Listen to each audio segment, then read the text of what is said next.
شاء لا حول ولا قوة إلا بالله العلي العظيم. أعوذ بالله من الشيطان اللعين الرجيم. بسم الله الرحمن الرحيم. الحمد لله ذي المن والإحسان وذي العز والسلطان الذي خلق الإنسان وعلمه البيان.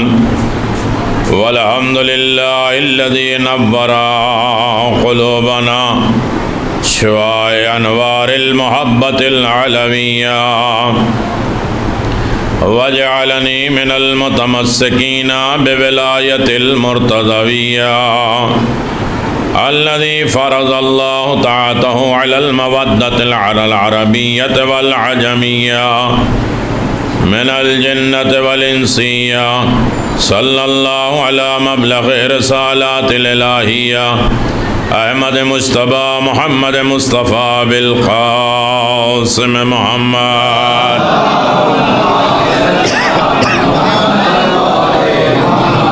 وعلى آله الطيبين الطاهرين المعصومين المنتجبين. ولعنة الله على أعدائهم من الآن إلى قيام يوم الدين. آمين يا رب العالمين.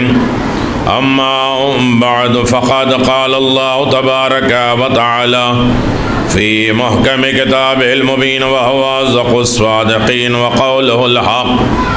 بسم الله الرحمن الرحيم. ونريد أن نمن على الذين استضعفوا في الأرض نجعلهم الأئمة نجعلهم الوارثين.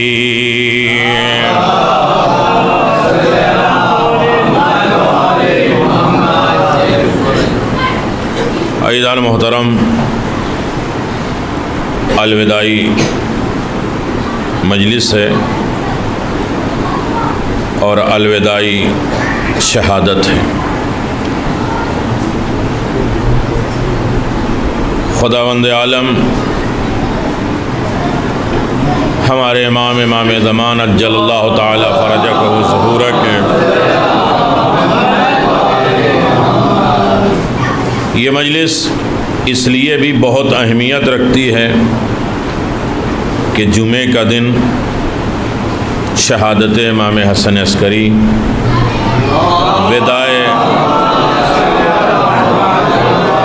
وداع عزاداری اور ایک باپ کا ایک بیٹے کو صرف پرسہ نہیں دینا ہے، کربلا کے تمام مظالم کا پرسہ دینا ہے.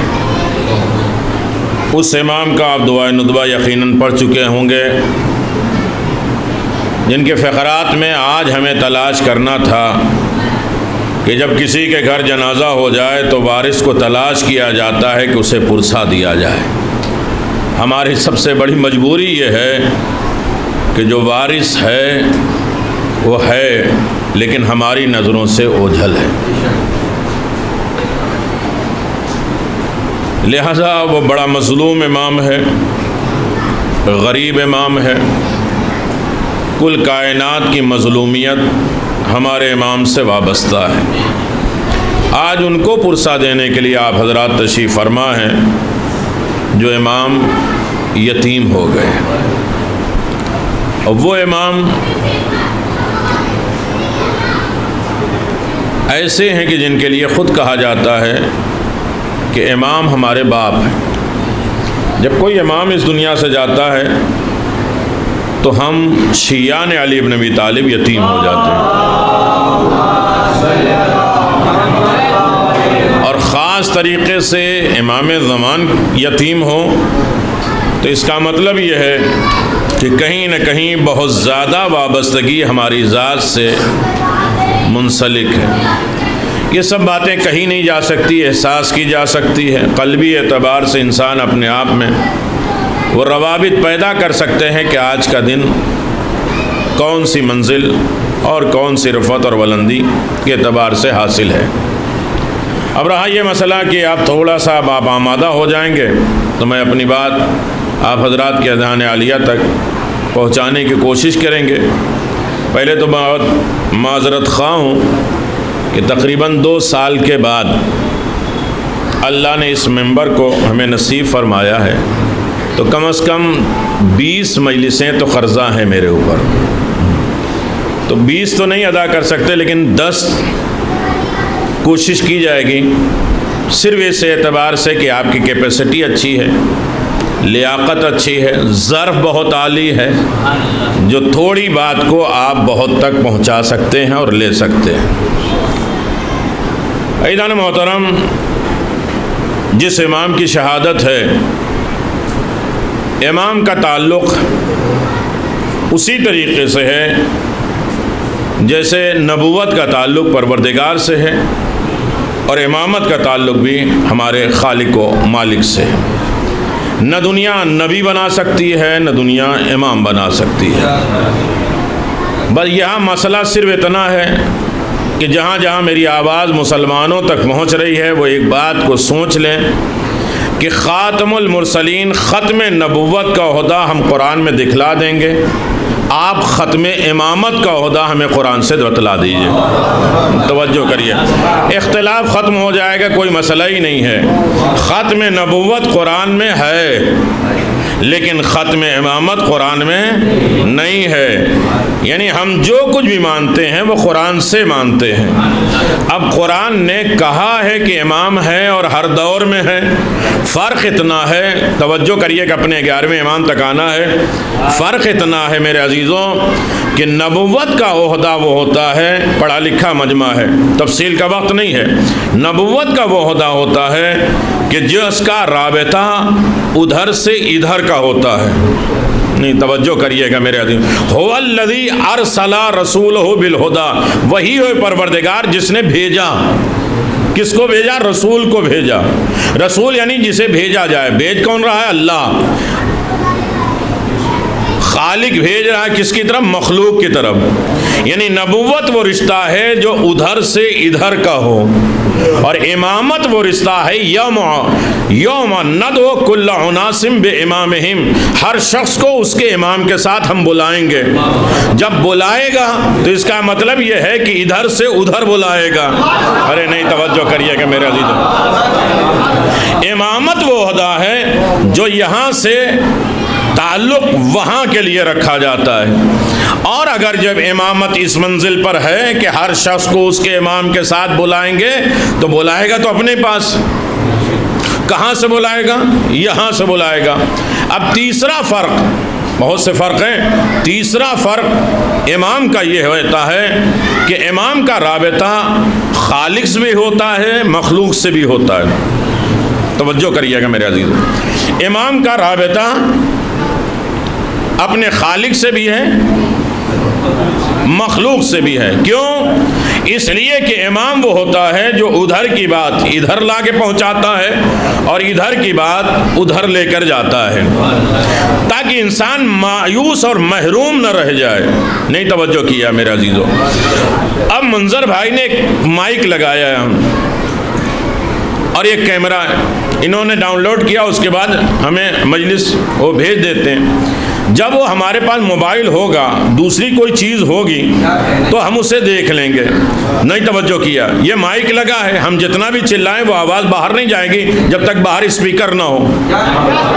ارے نہیں، توجہ کریے کہ میرے جس دونوں طرف سے جس کا رابطہ ہوتا ہے وہ بات ادھر کی بھی اور ادھر کی دونوں پہنچتی ہے۔ مایوس وہ ہوں کہ جن کا رابطہ صرف مخلوق سے ہوئے، خالق سے نہیں ہے۔ ہمارے پاس بحمداللہ ایسے رہبر ہیں جن کا تعلق جو نفس خدا بھی ہے، نفس رسول بھی ہے، جس کا ایک وقت میں خدا سے بھی رابطہ ہے اور رسول سے اور مخلوقات سے بھی رابطہ ہے، اور ایسے رابطے کا نام ہے امام۔ توجہ کریے گا، امام دیکھیے 2 طریقے کے ہوتے ہیں۔ امام شر اور جہنم کی طرف لے جانے والے بھی امام ہیں،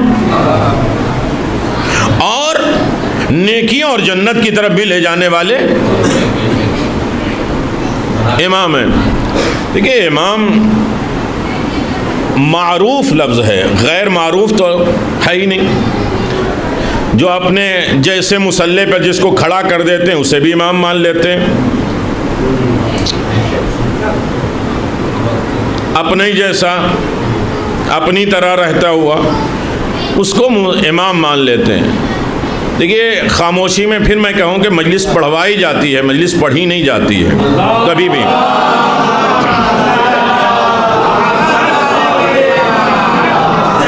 مجمع جیسی چاہتا ہے مجلس پڑھوا لیتا ہے۔ تو عزیزان محترم، امام ہوتا کیا ہے؟ میں 11ویں امام تک آنا چاہ رہا ہوں۔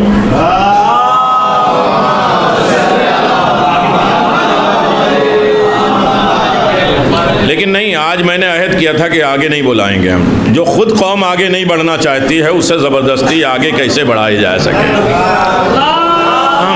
صلی علی محمد وآلہ۔ کچھ لوگ مجبوراً بیمار ہوتے ہیں، کچھ بیمار بننا چاہتے ہیں، اور جو بیمار بننا چاہتے ہیں اللہ انہی کو اسی طرح بیماری میں رکھ دیتا ہے۔ تو اب ایسا نہیں ہے کہ دیوار کمزور ہے، آپ کے سہارے کی ضرورت ہے، اسے سپورٹ کریں گے تو دیوار کھڑی رہے گی، ایسا بھی تو نہیں ہے نا۔ تو لہٰذا ان کے لیے سہارا یا ان کے لیے کوئی سہارا نہ ہو، سہارا محمد اور آل محمد کا ہے، اور اس کے بعد بھی دیوار کا سہارا لے کے بیٹھے ہیں۔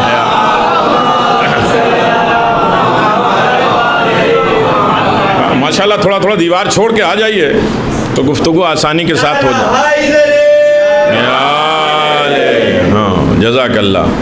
تو میرے عزیزو، امامت کیا ہے اور امامت کا منصب کیا ہے اور امامت کی ضرورت کیا ہے، یہ بہت لمبا سبجیکٹ ہے، ایک مجلس میں باتیں نہیں ہو سکتی ہیں، لیکن آج اس مجلس سے ہمیں کچھ لے کر جانا ہے۔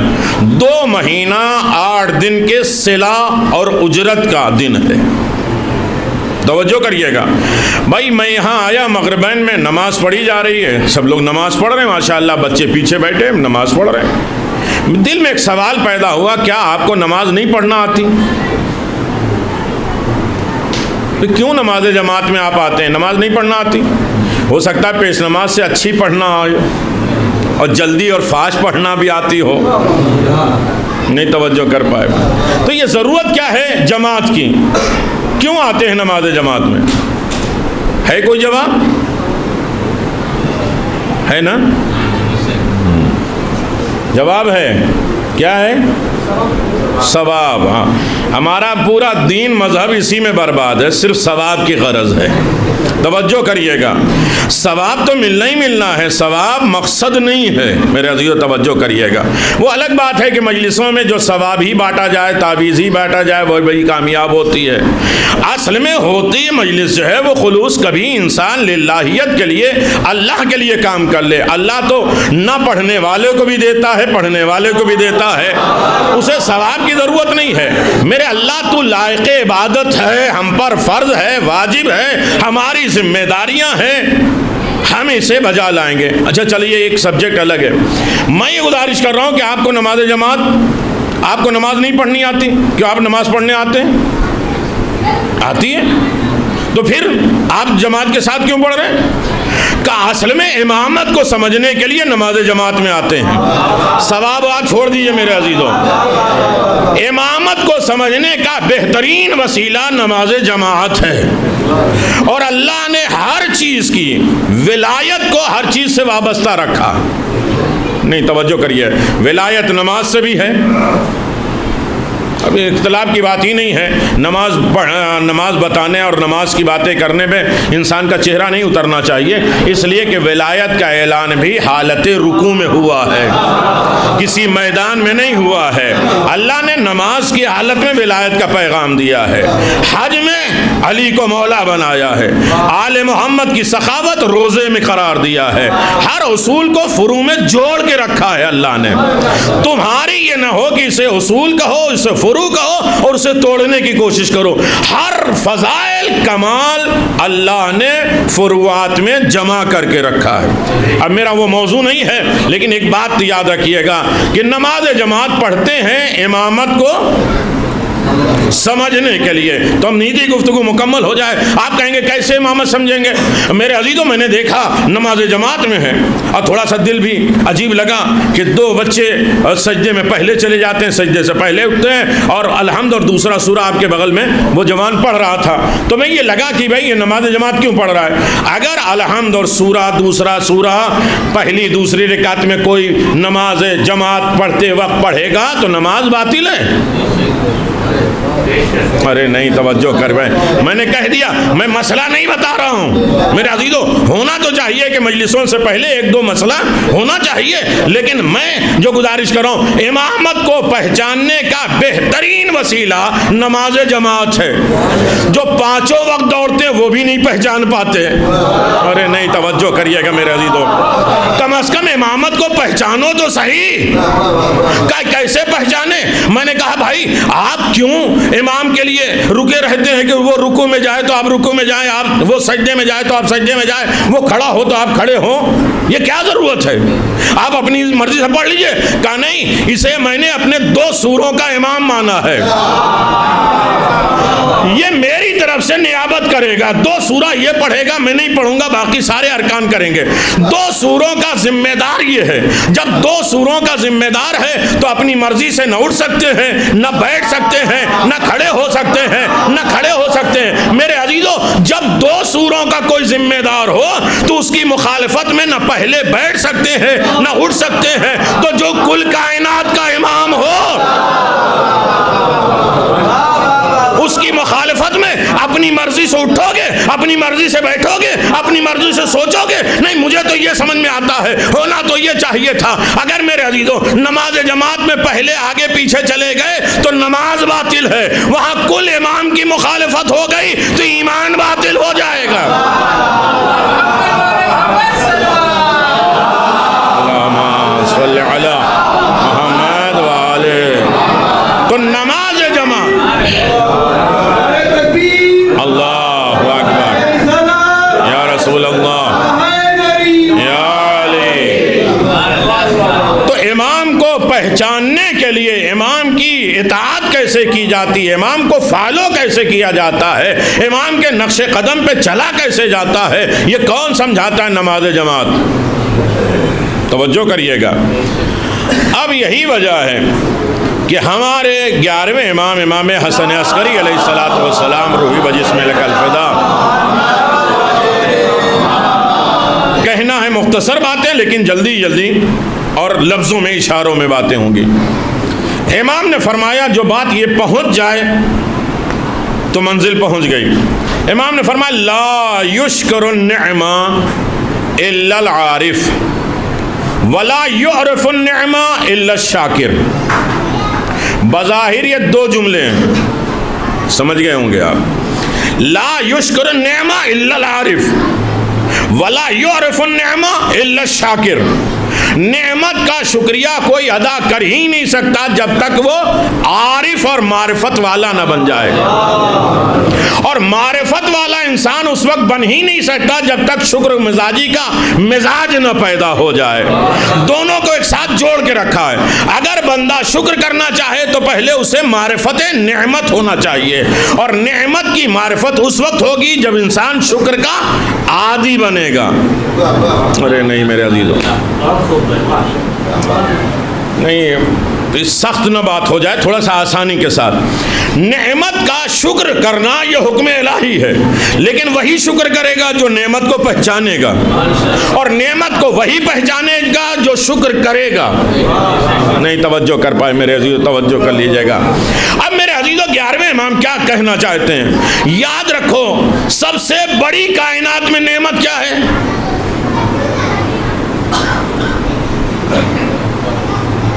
ہے میرے پاس، آج میں نے اپنی رات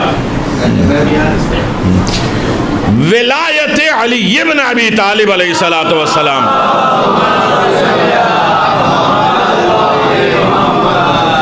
اللہ نے جن پر نعمتیں تمام کر دی.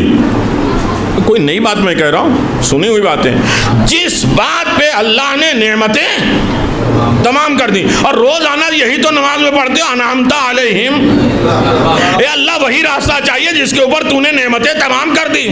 اور غدیر میں اللہ نے کہا کہ آج ہم نے دین سے راضی ہو گئے, نعمتیں تمام ہو گئی. تو سب سے بڑی نعمت ہے ولایت ائمہ. توجہ کریے گا, امام کی سب سے بڑی نعمت ہے, اور نعمت کا شکر وہ کرے گا جو نعمت کو پہچانے گا, اور نعمت کو وہ پہچانے گا جو نعمت پہ شکر ادا کرے گا. ارے نہیں, اب دوسری عظیم ترین نعمت فرش عزا,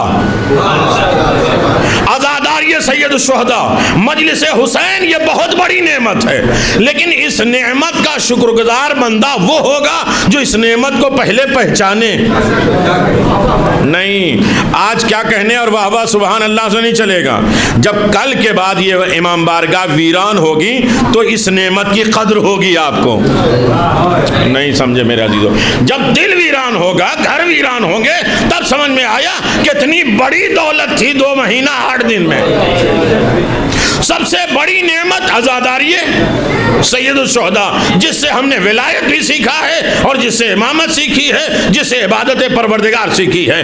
تو امام فرماتے ہیں شکر کرو. کب کرو پاؤ گے؟ جب تم نعمت کو پہچانو گے.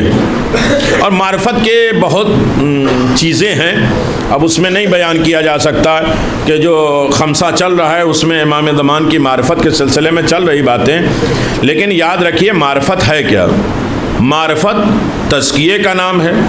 37 چیزیں جس کی ضرورت ہے معرفت ہے.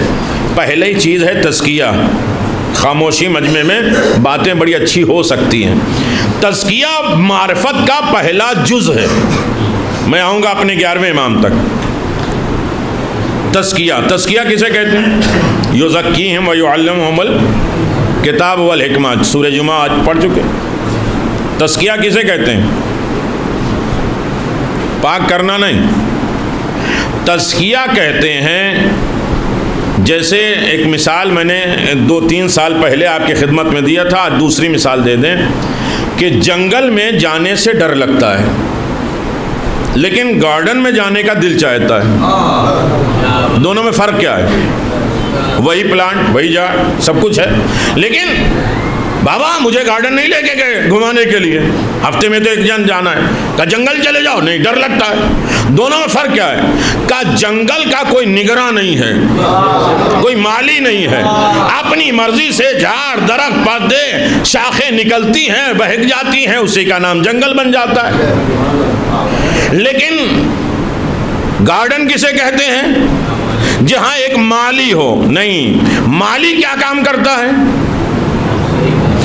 جس پلانٹ کو, جس پودے کو جتنی دھوپ دینی اتنی دھوپ دیتا ہے, جس کو پانی دینا اس کو پانی, جس کو جتنی کھاد دینا ہے اس کو اتنی کھاد دیتا ہے. وہ جانتا ہے یہ پلانٹ کب کس طریقے سے زندہ رہے گا. نہیں میرے عزیزو توجہ کریے گا, 2 مہینہ 8 دن کی محنت کا نتیجہ ہے. توجہ ہے. مالی کیا کرتا ہے؟ کھاد پانی دھوپ سب کچھ دیتا ہے, اور دینے کے بعد آپ گارڈن میں دیکھیے جہاں پانی دیتا ہے, کھاد دیتا ہے, تھوڑی دیر کے بعد بڑی سی قینچی لے کر آتا ہے جو پتوں کو کاٹ دیتا ہے, شاخوں کو کاٹتا ہے, گھاس کو کاٹ دیتا ہے. اسی کا نام عربی زبان میں تزکیہ کہتے ہیں. جہاں کچھ دیا جائے اور کچھ نکالا جائے. نہیں میرے عزیزو, جہاں کچھ اپنے جسم میں بڑھاوا کیا جائے اور کچھ اپنے مزاج سے کم کیا جائے, اس کا نام ہے تزکیہ.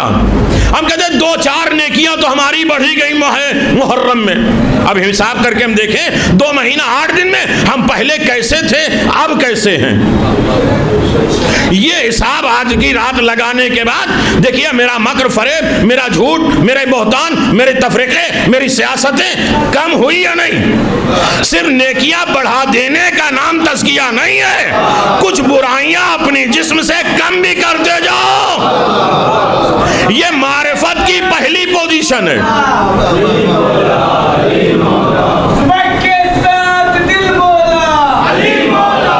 علی مولا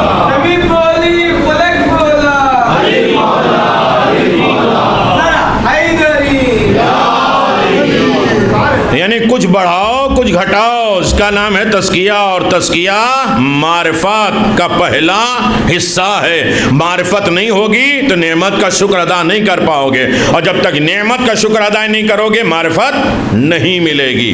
یہ امام حسن عسکری علیہ الصلوۃ والسلام کا میں بار بار اس لیے جملہ گزارش کر رہا ہوں کہ کم از کم امام کی شہادت ولادت کیوں آتی ہے؟ ہم سے زیادہ دوسری مخلوق منانے کے لیے تیار ہیں، مناتی ہیں، ہمیں حکم کیوں ہے اپنے امام کی ولادت شہادت منایا کرو؟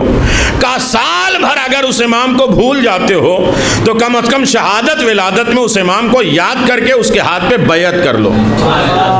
مولا ہم تمہارے احکام بھول گئے تھے، مولا آپ کا دستور ہم نے فراموش کر دیا تھا، آپ کا قانون کیا تھا ہم اس سے بے راہ رو ہو گئے تھے، آج پھر موقع ملا ہے آپ کے ہاتھ پہ بیعت کرنے کا۔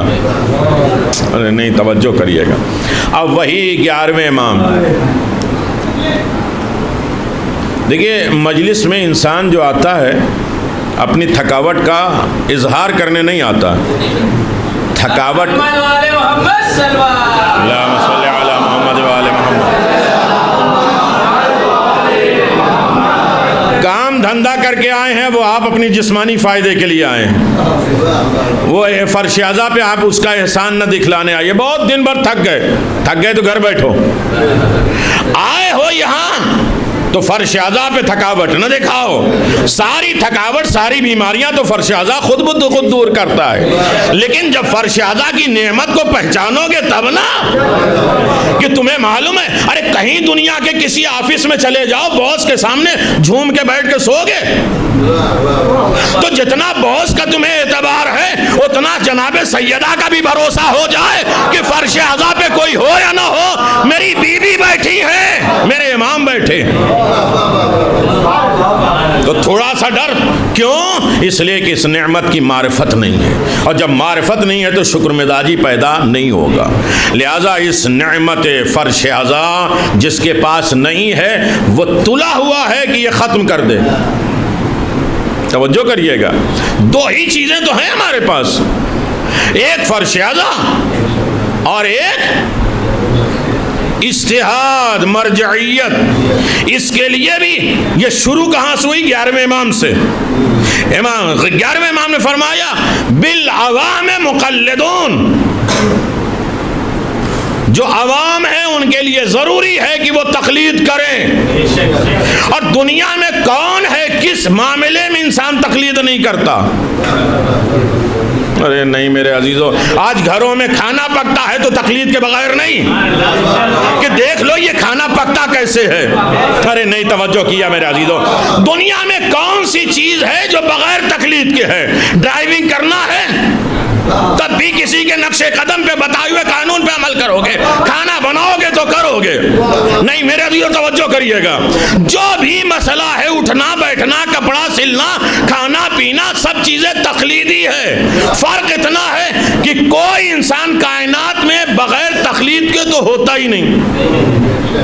جس کے اوپر الزام لگایا جاتا ہے کہ یہ اخباری ہیں یہ تقلید نہیں کرتے، وہ بھی کسی کی تقلید کر کے یہ کہتے ہیں، ارے نہیں توجہ کرے میرے عزیزو، وہ بھی کسی کی تقلید کرتے ہیں، فرق اتنا ہے کہ کبھی کسی جاہل کی تقلید ہوتی ہے۔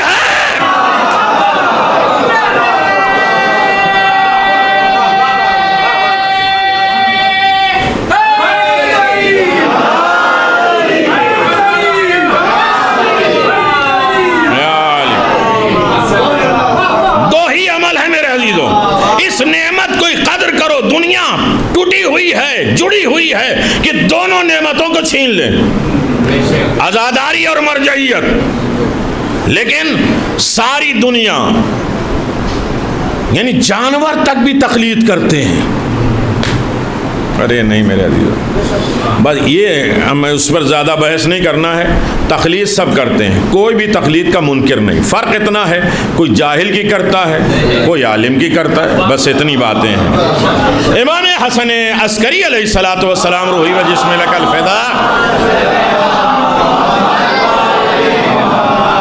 ایک سنت کو میں توڑتا ہوا کبھی ممبر پہ نہ کاغذ نہ ڈائری نہ لیپ ٹاپ لے کے بیٹھا، اس لیے کہ یہ مجلس ہے، اب درس نہیں ہے۔ وہی پرانا زمانہ چلنے والا کہ جو لوگ کتابیں لے کے بیٹھ کے پڑھا کرتے تھے، اب ماشاءاللہ وہی کبھی لیپ ٹاپ کے ذریعے مجلس ہو رہی ہے، کبھی ہٹ پاٹ کے ذریعے۔ لیکن ایک حدیث جو مجھے یاد نہیں ہو رہی تھی، مجبوری میں نے اسے لکھ لیا ہے۔ ہمارے 11ویں امام حسن عسکری علیہ الصلوۃ والسلام روحی بھی جس میں لکل فدا،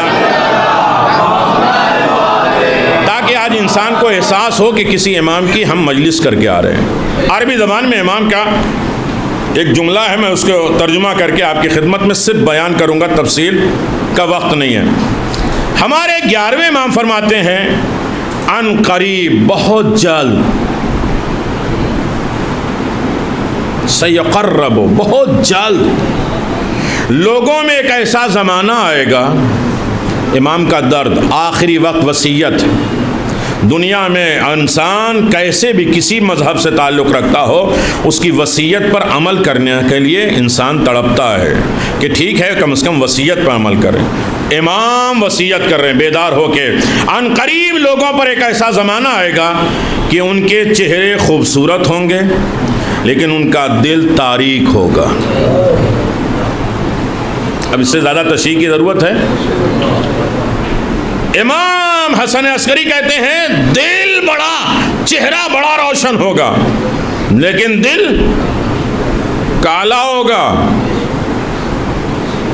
نہیں کہتے نا بائی فیس انسان کیسے ملتا ہے، مسکرا کے، لیکن بائی ہارٹ نہیں۔ مجھے یہ سب کچھ نہ کہنے دیجئے، میں مجبوری سامنے گئے، سامنے ملے، ایک دوسرے سے مسکرا کے ملے، اور جیسے وہ گیا کہنا ارے بڑی لمبی کیسٹ ہوتی کہاں سے مل جاتے ہیں۔ تو میرے عزیزو، سامنے تو مسکرا کے بات کرتے ہیں، دل میں کتنی کدورتیں نفرتیں رکھتے ہیں۔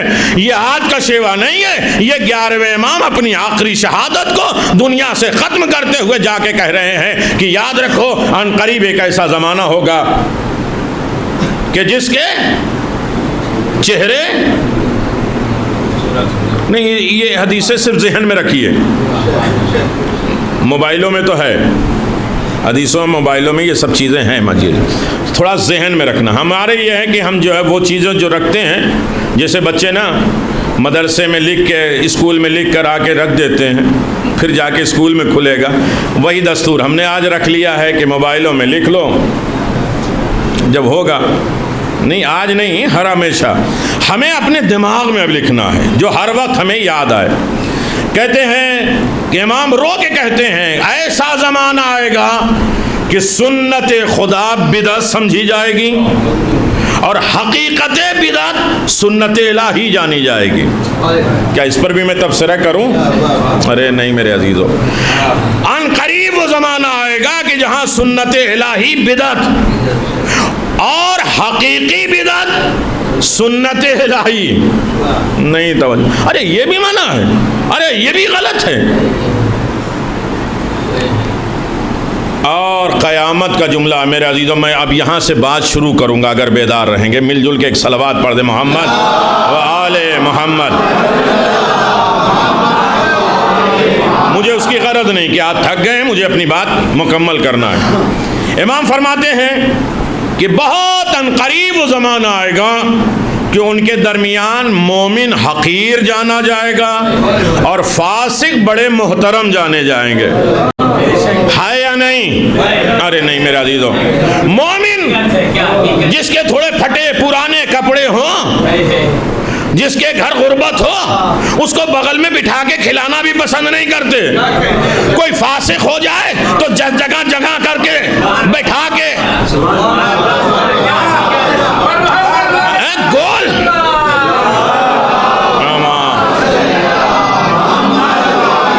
ارے نہیں میرا عزیزو، یہ مجبوری تو یہ ہے کہ یہ سب چیزیں نیاز حسین میں شروع ہو گئی۔ جہاں نیاز حسین شروع ہوئی، ہم آگے دیکھتے ہیں کہ میری پارٹی والے کہاں ہیں، کس جگہ پہ ہیں، میرے لیول کے لوگ کہاں ہیں، میرے اسٹیٹس کے لوگ کہاں ہیں، میں ان کی بز میں بیٹھنا پسند کرتا ہوں۔ لیکن ہمارے ائمہ معصومین اپنے غلاموں کو بھی اپنے پہلو میں بٹھاتے تھے اور کہتے تھے، لوگ کہتے تھے ایسے امامت نہیں چلے گی، کہا نہ امامت چلے، خلقیت تو چلے گی، انسانیت تو چلے گی۔ تو ایسا دور آئے گا جس دور میں مومن کو حقیر جانا جائے گا اور فاسق کو محترم مانا جائے گا۔ یہ ہمارے 11ویں امام۔ اس جملے میں، اس مجلس میں ایک لفظ بھی یاد ہو جائے تو کافی ہے میرے عزیز۔ اور قیامت تو یہ ہے کہ ایسے دور میں علماء ظالموں کے درباری کریں گے۔ کیا ہوا بھائی؟ ظالموں کے دربار میں، یہ خطرناک ہے، بہت خطرناک ہے۔ اور ان کے حامی جاہل اور ستمگر ہوں گے۔ ایسے علماء جو درباری ہوں گے ان کے فالوور بہت ہوں گے، مجمع جمع کر لینا تو عام سی عادت بن جائے گی۔ ارے نہیں، توجہ کریے گا، میں اپنی طرف سے نہیں کہہ رہا ہوں، امام یہ تحفۃ العقول امام حسن عسکری علیہ الصلاۃ والسلام کا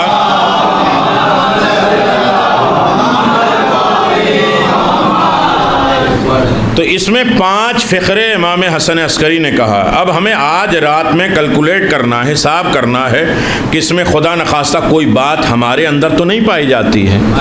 تو اس وصیت امام کو ہمیں کل تک ختم کر دینا ہے۔ ہمیں مومن کی رسپیکٹ کرنا ہے، فاسقوں کا ادب احترام نہیں کرنا ہے۔ ہمیں جیسے بائی فیس ملنا ہے ویسے ہی بائی ہارٹ ملنا ہے۔ ہو سکتا ہے اسی مجلسیں نہ سنتے ہوں، لیکن یہ خاموشی پھر ایک حدیث کی طرف مجھے آمادہ کرتی کہ میں وہی وہ حدیث سنا دوں۔ ایک صلوات پڑھ دے محمد و آل محمد۔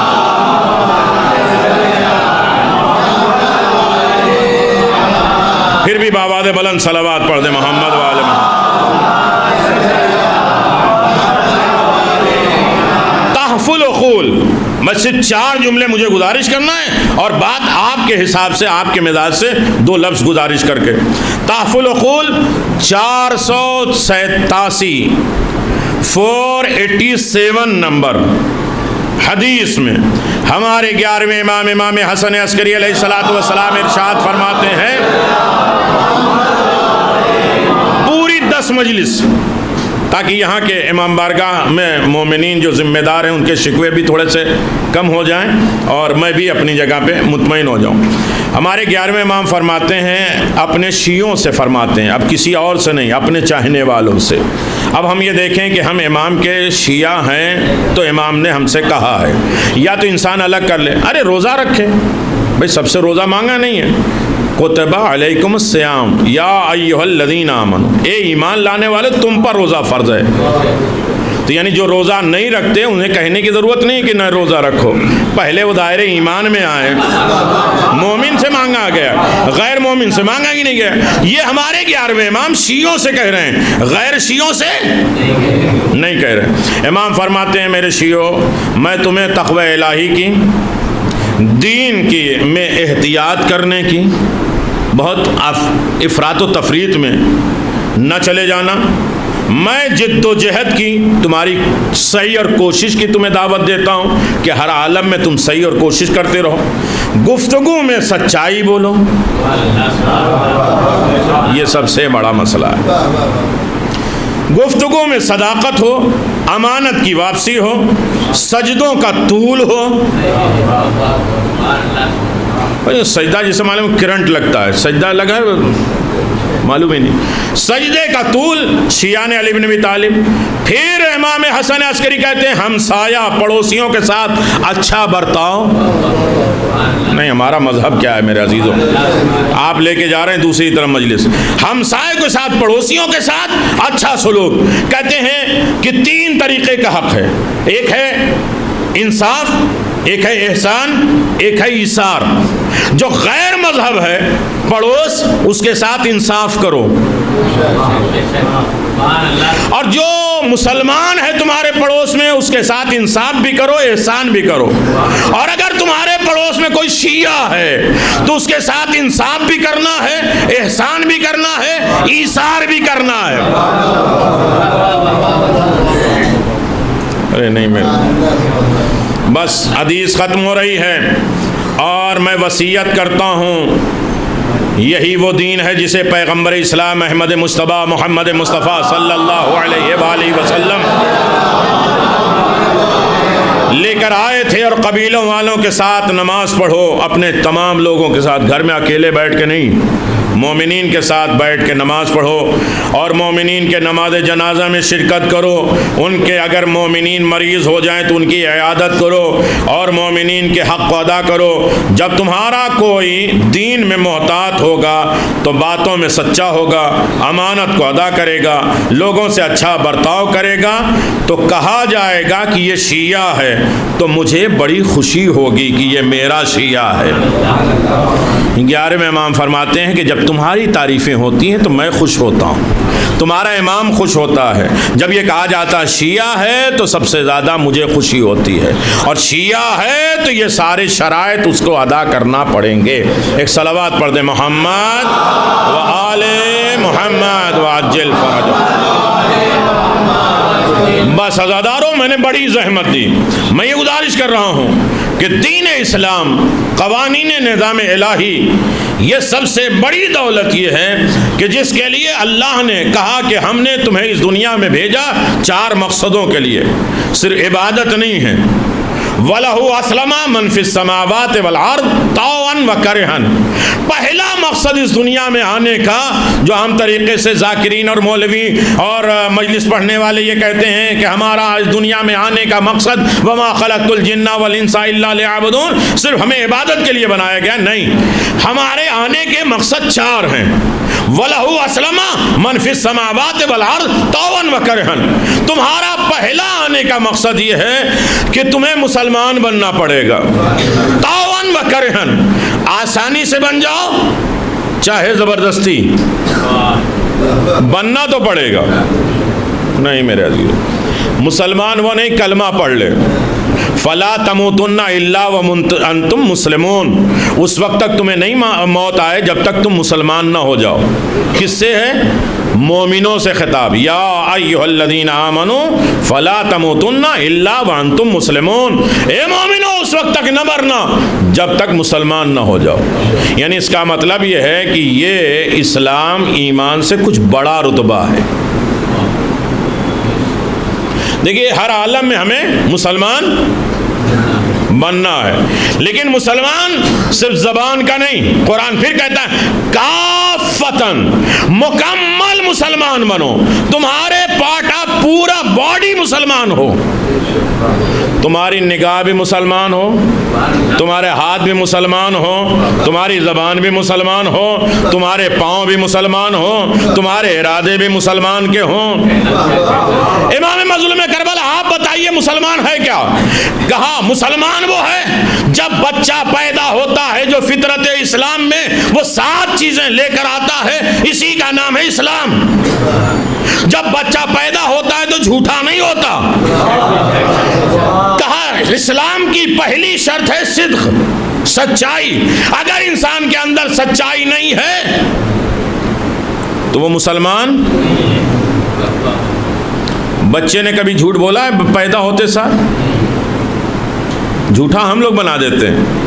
وہ مثال مشہور ہے نا، جا کے کہہ دو کہ بابا کہہ رہے ہیں کہ بابا گھر پہ، اور کہہ کیا رہے ہیں وہ جھوٹ۔ دیکھیں جو جھوٹ نہیں بولتا اسے جھوٹ بولنا آتا بھی نہیں، کہتے ہیں نا جو نقل نہیں کرنا جانتے وہ نہیں میرا عزیز۔ بس میرے عزیزو، تو مکمل مسلمان ہو، پہلی چیز سچائی آئے، وفا آئے۔ اللہ اکبر، چلیے چھوڑ دیتے ہیں۔ پھر دوسرا مقصد اس دنیا میں آنے کا ہمارا یہ ہے، وَلَقَدْ أَرْسَلْنَا رُسُلَنَا بِالْبَيِّنَاتِ وَأَنزَلْنَا مَعَهُمُ الْكِتَابَ وَالْمِيزَانَ لِيَقُومَ النَّاسُ بِالْقِسْطِ۔ اللہ نے جو کتاب بھیجے، میزان بھیجے، معجزات بھیجے، رسول بھیجے، شریعت بھیجی، کتابیں بھیجی، جو کچھ بھی بھیجا صرف کس لیے؟ تاکہ تم عادل بن جاؤ۔ ہمارا اس دنیا میں آنے کا ایک مقصد ہے عدل الہی۔ اگر انسان عادل نہیں ہے تو اس نے اپنے مقصد کو پورا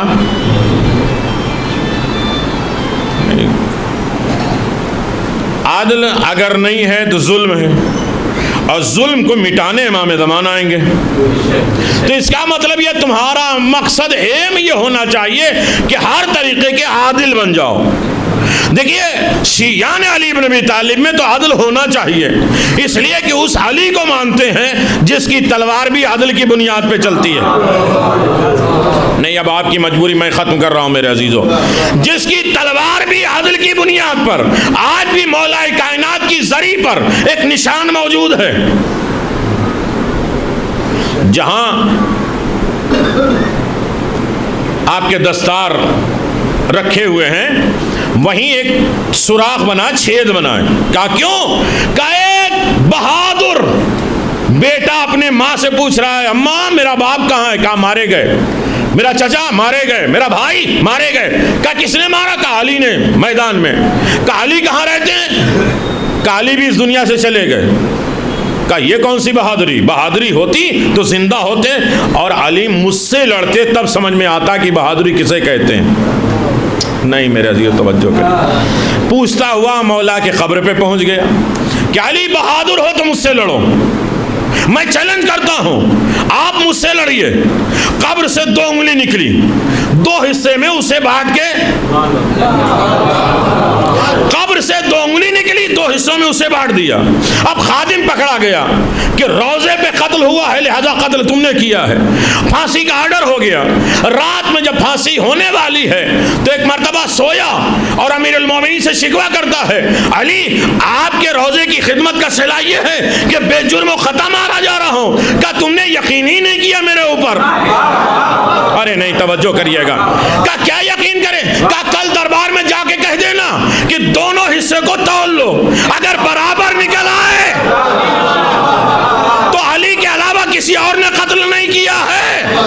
ارے جس کا قتل بھی عدالت کی بنیاد پر ہو، اس کے چاہنے والے نہ اپنی زندگی میں عدالت، نہ اپنے گھروں میں عدالت، نہ اپنے رشتوں میں عدالت، نہ اپنے اسلام میں عدالت، نہ اپنے قوانین میں عدالت، اگر کسی طریقے سے عدالت نہیں ہے تو یاد رکھیے اس دنیا میں آنے کا ہم نے مقصد پورا نہیں کیا ہے۔ ہمارا ایم اور مقصد ہے عادل بن جانا۔ میرے عزیزو عدل وہ چیز ہے عظیم ترین ہے کہ اگر کافر بھی عدالت کرتا ہے تو اللہ اسے جہنم میں نہیں بھیجتا۔ مصائب کے ایک جملے ہیں، اس لیے کہ اب بالکل حالات معلوم ہو رہے ہیں کہ مجلس اب ختم کر دی جائے۔ عدالت کیا ہے؟ توجہ کریے گا، عدالت بہت بڑا لفظ نہیں ہے۔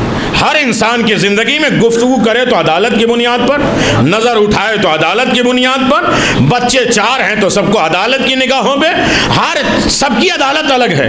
اللہ کی عدالت اور ہے، اللہ رسول امام کی عدالت کچھ اور معیار ہے، پیش نماز کی عدالت کچھ اور ہے، باپ کی عدالت کچھ اور ہے، گھر میں رہنے والوں کی عدالت کچھ اور ہے۔ سب کو اپنے حساب سے نہ جوڑا کریے۔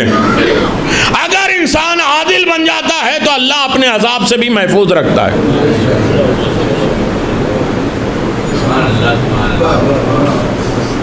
ایک بات میں نے آپ سے کہی تھی اور پھر کہہ دوں کہ مجلس حسین میں آئیں تو باوضو آئیں، اور جب جیسی نیند آتی تو وضو ٹوٹ جاتا ہے۔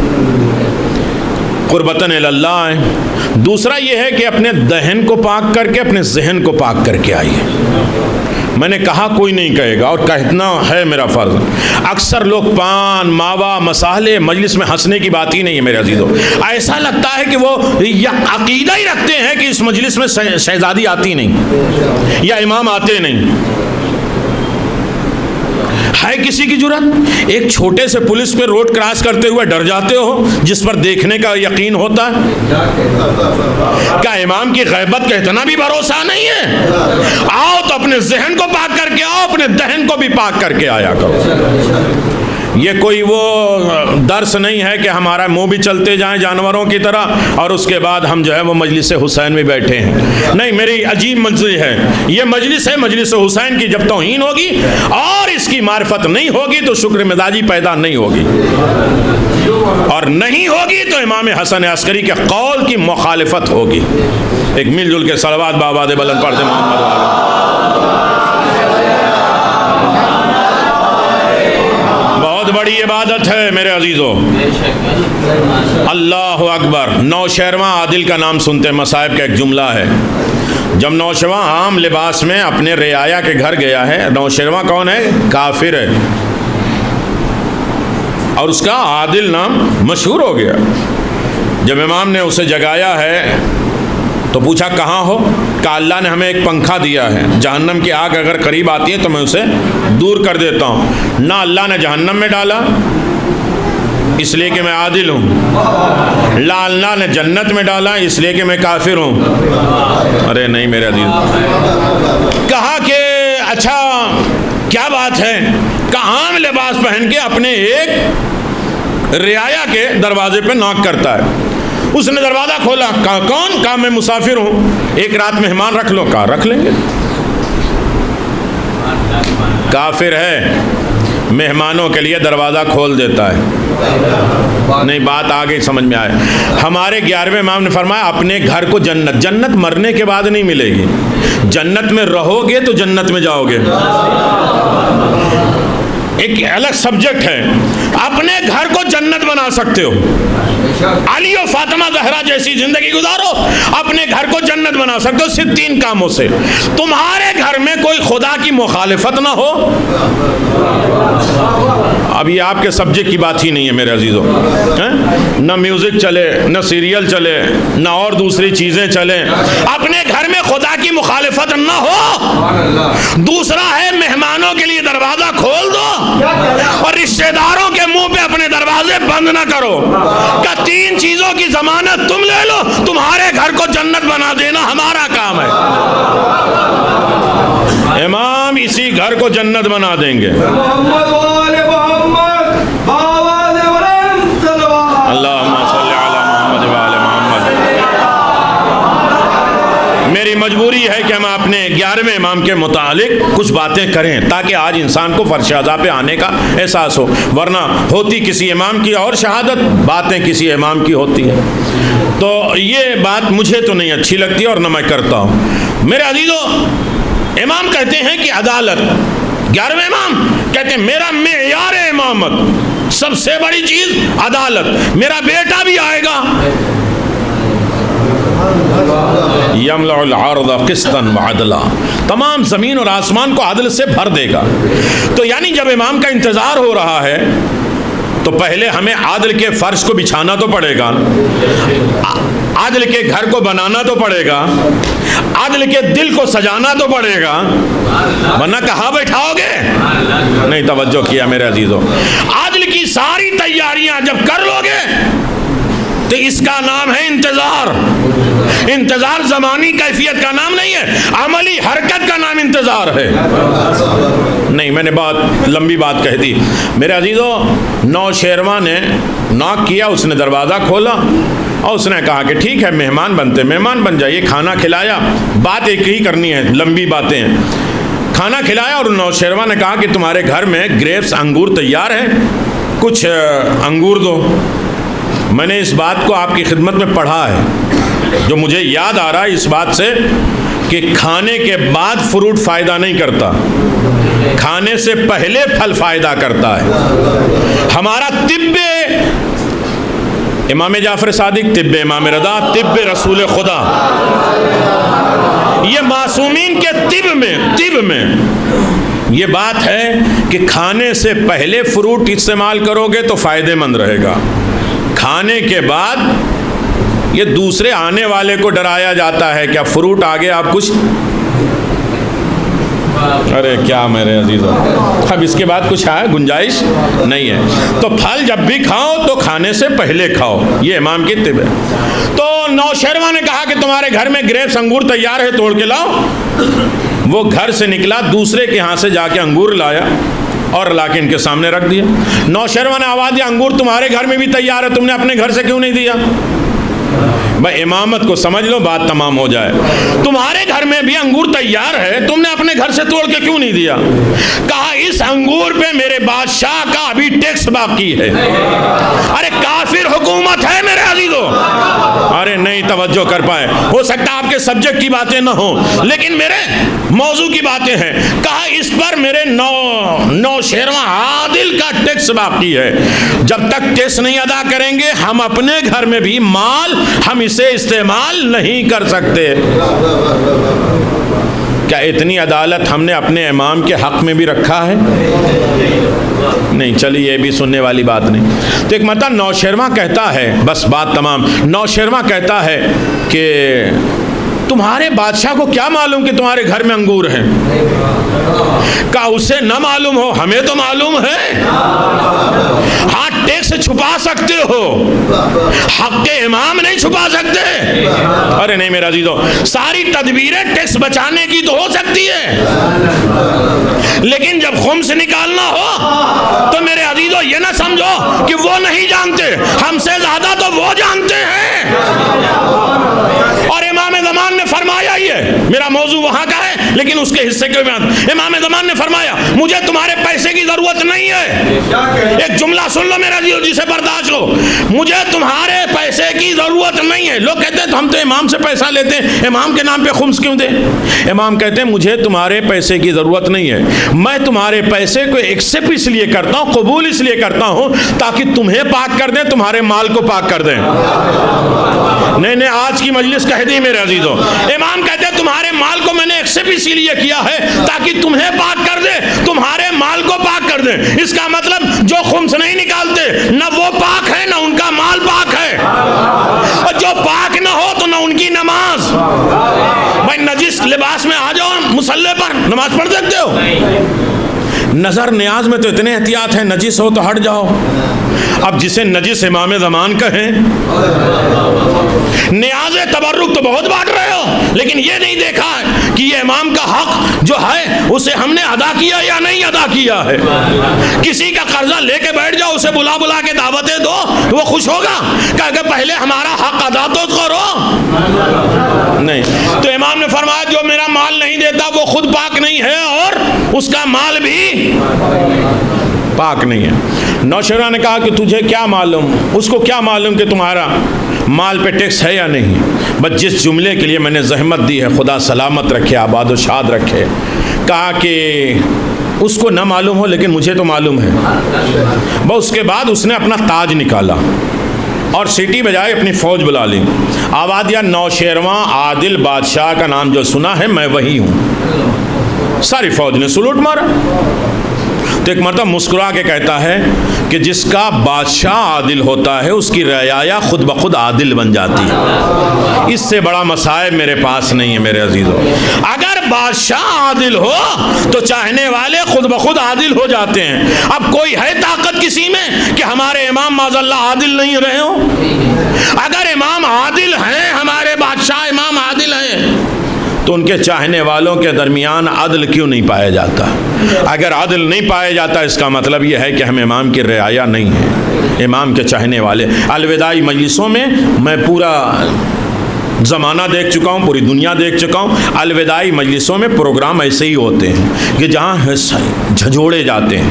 قبر میں جانے کے بعد مردے کا بازو پکڑ کے آپ کہیں گے اسماء فہم, الوداعی مجلس میں انسان کو جھنجھوڑا جاتا ہے کہ سن اور سمجھ, یہ دولت جا رہی ہے, یہ نعمتیں چھن رہی ہے, یہ گھر ویران ہو رہا ہے, یہ دل روشن ہو رہا ہے.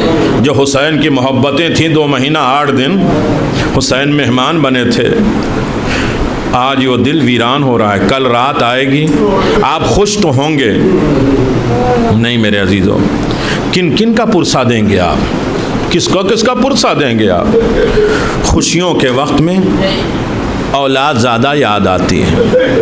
عید کا دن آیا, ساری بیویوں نے تیاری کیا ہے کہ آج عید کے دن ام البنین کو اپنے بچے زیادہ یاد آ رہے ہوں. ساری بیویوں نے تیاریاں کی ہیں, جناب ام البنین کے گھر گئی ہیں اور آ کے کہا اماں آج عباس زیادہ یاد آ رہے ہوں گے۔ ایک مرتبہ ام البنین نے پردے سے علم مبارک نکالا، آواز دیا، جب میرے لال عباس کی مجھے یاد آتی ہے، میں عباس کی اس یاد تمنا علم کی زیارت کر لیتی ہوں اور آواز دیتے ہیں عباس۔ نہیں سمجھے میرے عزیزو، الوداع۔ ہمارے 11ویں امام کو زہر مل گیا۔ میرے عزیزو، ظالموں نے کتنے سال 11ویں امام کو قید رکھا، صرف اس وجہ سے کہ 12واں پیدا نہ ہونے پائے۔ کئی مرتبہ حملہ کیا گیا، کئی مرتبہ گھر کا چھاپا کیا گیا اور چیک کیا گیا، لیکن امام پردے میں تھے۔ یہ ملعون چاہتے تھے کہ اب امام کو امام حسن جیسا زہر نہیں دیا، ایسا نارمل زہر دیا کہ امام کئی دن بستر پہ کروٹیں بدلیں تاکہ اب بیٹا نکل کے آئے۔ یہ بہت لمبی سیاست تھی ظالموں کی کہ جب باپ تڑپتا ہوگا تو کہیں نہ کہیں بیٹا چھپا ہوگا، باپ کو تڑپتے ہوئے آئیں گے۔ کتنے مرتبہ امام زمان روتے ہوئے آئے ہیں، 11ویں امام نے آواز دیا، بیٹا پردہ غیبت ہے۔ لیکن ایک وقت وہ بھی آیا جب 11ویں امام اس دنیا سے رخصت ہوئے ہیں تو 5 سال کی عمر ہے امام زمان کی، ایک مرتبہ تڑپ کے اپنے بابا سے ملتے ہیں، راز امامت لیتے ہیں۔ میرے عزیزو، ہاں عزادارو، عجیب منزل ہے، میں نے بات تمام کر دی ہے۔ راز امامت لیتے ہیں، غسل تیار ہوا، جنازہ تیار ہوا، نماز جنازہ ہونے والی ہے، چچا کھڑے ہیں نماز پڑھانے کے لیے۔ آ کے بچپنے میں امام زمان نے دامن پکڑا، آواز دیا، جعفر ہٹ جاؤ، میرا حق ہے نماز پڑھانے کا۔ میں کہوں گا، میرے زمانے کے امام، یقیناً آپ کی عمر 5 سال کی ہے، آپ یتیم ہو رہے ہیں، لیکن آپ کے سامنے آپ کے بابا کو غسل بھی ملا ہے، کفن بھی ملا ہے، بڑے اہتمام کے ساتھ جنازہ بھی اٹھا ہے، آپ کو کچھ لوگوں نے پرسا بھی دیا ہے، لیکن ہائے، ارے 5ویں امام یا جناب سکینہ کی مظلومیت کو یاد کیا جائے۔ جزاک اللہ، خدا آپ کو کسی غم میں نہ رلائے، حق کے گریہ یہی ہے میرے عزیزو۔ لیکن ایک جملہ سنو گے، ہاں آزادارو، بیٹھ جاؤ، نہیں میری طرف توجہ کر لیے، ایک جملہ ہے، آج امام زمان کو پرسا دینا ہے، زمانے کے امام یتیم ہو رہے ہیں۔ جب بشیر آئے نا، بشیر نے آواز دیا، مدینے والوں، مدینہ رہنے کے لائق نہیں ہے۔ جو لٹا ہوا قافلہ جو یزید دربار سے واپس آیا ہے، اب مدینے کے باہر وہ لوگ موجود ہیں، سنو گے؟ جناب ام البنین نے ایک جملہ، میں مصائب پڑھ رہا ہوں، جناب ام البنین نے آواز دیا، بشیر کیا کہہ رہا ہے، حسین مارے گئے؟ اللہ، دیکھیں پورے سال مجلسیں آپ کریں گے، لیکن ان مجلسوں کا اہتمام الگ ہے۔ جیسے پورے سال قرآن پڑھنا اور ہے، ماہ رمضان اور شب قدر میں پڑھنا اور ہے، اسی طرح ان دنوں میں مجلس حسین اور پرساداری کرنا یہ الگ ہے میرے عزیزوں۔ باتیں لمبی ہو چکی ہیں، بس ایک جملہ ہے، آواز بشیر کس کو کہہ رہا ہے؟ کہ حسین مارے گئے۔ کہ بشیر تجھے غلط فہمی ہوگی، حسین کیسے مارے جا سکتے ہیں؟ کہ بی بی آپ کون ہیں؟ کہ میں عباس کی ماں ہوں۔ کہ بی بی ایسا کیوں کہہ رہے ہیں کہ حسین مارے گئے؟ کہ جس کے ساتھ میرا بیٹا عباس ہو۔ بس ایک جملہ ہے میرے عزیزوں، جو پیاسی آنکھیں عبادت کریں، جن کے ساتھ میرا عباس ہو، اس حسین کے اوپر کوئی نظر اٹھا کے دیکھ سکتا ہے؟ کہ بی بی عباس کو ظالموں نے قتل کر دیا۔ کہ یہ بھی نہیں میں مان سکتی۔ کہا کہ اتنے 30,000 یا 3 لاکھ فوجی آ گئے تھے۔ جناب ام البنین نے کہا کہ پوری دنیا آ جائے میرے عباس کے سامنے۔ ارے نہیں سمجھے، میرے عباس کے سامنے پوری دنیا آ جائے، پھر بھی میرے عباس کا مقابلہ نہیں کر سکتے۔ ایک مرتبہ بشیر نے آواز دی، بی بی ایسا کیوں کہہ رہی؟ کہا اس لیے کہ میرے عباس کے بعد 2 بازو جو تھے۔ بشیر ایک مرتبہ روتا ہوا زمین پہ بیٹھ گیا، آواز دی، بی بی شاید ظالموں نے پہلے بازو کو قلم کیا، پھر سر پہ گرد مارا۔ عزادارو، جناب ام البنین کھڑی ہوئی، ارے نجف کا رخ کیا، آواز دی، اے علی سن رہے ہو؟ میرا حسین مارا گیا، تمہارے عباس نے مدد نہیں کی۔ ارے بشیر قدموں پہ گرا، اے بی بی ایسا نہ کہو، ارے جب تک عباس زندہ رہے کہ حسین کے خیمے کی طرف دیکھے، ارے یہی تو وجہ ہے حسین عباس کے لاشے پہ کس عالم میں پہنچے۔ اے میرے لال عباس، اب وہ آنکھیں جھانگے گی جو تمہاری محبت میں سویا کرتی تھی، اب وہ آنکھیں سوئیں گی جو تیری خوف میں جاگا کرتی تھی۔ عباس اب تمہاری یاد میں 4 قبر کے نشان بناتی ہیں، کہتی ہیں عبداللہ، عثمان، جعفر، میں تم پر نہیں روں گی، اس لیے کہ تم پر رونے والی تمہاری ماں زندہ ہے، میں تو اس پر گریا کروں گی جس کا رونے والا کوئی نہیں۔ آؤ اسی امام زمان کو پرسا دو۔ مولا امام زمان یتیم ہو رہے ہیں، آواز مولا یقیناً یتیمی بڑا غم ہے، لیکن مولا تسلی کے لیے یہ تو ہے نا کہ باپ کے جنازے پہ نہ تیر لگے ہیں، نہ باپ کا جنازہ تیروں پہ معلق ہے۔ ہاں، آپ کے بابا کا لاشا دفن تو ہو گیا ہے، لیکن گھر والوں کو نہ اسیر کیا گیا، نہ قیدی بنایا گیا، نہ رخسار پہ تماچے لگائے گئے، نہ پشت پہ تازیانے مارے گئے۔ لیکن ہائے سید سجاد اور حسین غریب کا غم، جہاں سارے مظالم ختم ہو گئے، انتہا ظلم کی ٹوٹ گئی۔ امام زمان آج تمام شہداء کا بھی پرسہ اور آپ کے والد بزرگوار کا بھی پرسہ لے کر آئے۔ اسی لیے جب امام زمان ظہور فرمائیں گے تو پہلا جو نعرہ بلند کر دیں گے، الا لعنت اللہ علی قوم الظالمین۔ 3 نعرے امام زمان بلند کریں گے، اس میں ایک ظالموں کے اوپر لعنت کریں گے۔ ہر عالم میں ظالموں سے نفرت کرنے کی ہمیں توفیق عطا فرما، محبت اہل بیت کی دولت عطا فرما، تمام فتنوں سے ہمیں نجات عطا فرما، امام کے بتائے ہوئے قوانین پر عمل پیرا ہونے کی توفیق عطا فرما۔ امام حسن عسکری نے اپنے شیعوں کی جو پہچان بتائی، اللہ ان علامتوں کو ہماری زندگی میں داخل فرما۔ جس طرح ہم کہتے ہیں ہم امام کے شیعہ ہیں، میرا امام بھی یہ کہہ دے کہ تو میرا شیعہ ہے۔ میرا اللہ اس دنیا میں رہیں تو عزت کے ساتھ رہیں، اس دنیا سے جائیں تو شفاعت آل محمد لے کر جائیں۔ پروردگار جو مریض ہیں روحانی جسمانی، تمام مریضوں کو شفائے کامل عاجل عائلہ، ہر مصیبت پریشانیوں سے مومنین کے محفوظ فرمائے۔ پروردگار 2 مہینہ 8 دن میں ہم صحیح طرح رو نہ پائے، صحیح عزاداری نہ کر پائے، مولا ان عزاداری میں جو کمی رہ گئی اسے معاف فرما۔ ہماری عزاداری میں کہیں دکھاوا، تکبر، غرور، گھمنڈ، فتنے، لڑائیاں اور سیاست بازیاں ہو چکی ہیں، میرے مولا اسے سب معاف کر دینا۔ ہماری ساری عبادت کو سیدہ کی خدمت میں قبولیت کا شرف عنایت فرما، مومن کے دلوں کو شاد فرما، راحت فرما، سکون قلب عطا فرما۔ مولا اگلے سال پھر زندہ رکھنا، جب اس سال جو کمیاں رہ گئیں اسے آگے سال پورا کرنے کی کوشش کریں گے۔ ہر زندگی میں ہر سال مجلسیں بڑھنے، نیاز حسین بڑھنے، مقصد حسین بڑھانے کے ہمیں توفیق عطا فرما۔ تمام فتنے، آفات اور بلاؤں سے ہمیں محفوظ فرما۔ مومن کو ایک جان ایک جسم بن کر زندہ رہنے کی دولت عطا فرما۔ ہماری یہ زندگی کی آخری مجلس نہ قرار دینا، بار بار فرش عزا پہ آنے کی دولت عطا فرما۔ ہمارے تمام معاملات کو آسان کر دیجئے بی تاکہ ہم وقت اور سکون کے ساتھ فرش عزا پہ آ سکیں۔ ربنا تقبل منا انک انت السمیع العلیم، وارث فرش عزا کے ظہور میں تعجیل فرما۔